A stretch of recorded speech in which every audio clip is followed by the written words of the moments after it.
The first Catholic bishop ever indicted by name was found guilty this afternoon in a Kansas City courtroom. Bishop Robert Finn faced 2 misdemeanor charges of failing to report child pornography. The judge found him not guilty on one count and guilty on the other in a bench trial. Lindsay Shively begins our team coverage now. Lindsay?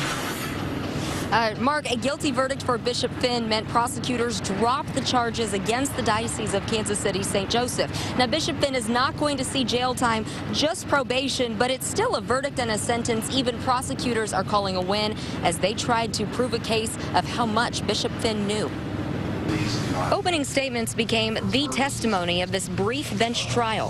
Defendant Finn is the ultimate authority. The buck does stop with him.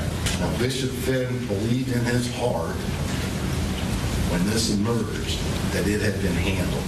The judge took 30 minutes to go over 10 more pages of evidence, but before the verdict, Bishop Finn spoke for himself. The protection of children is paramount. Sexual abuse of any kind will not be tolerated. I truly regret and am sorry for the hurt that these events have caused.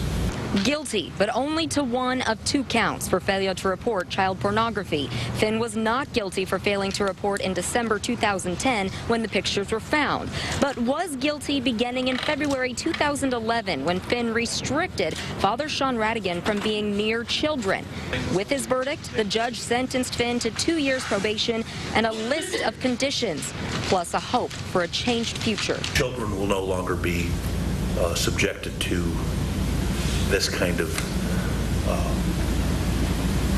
treatment as has happened so often in the past.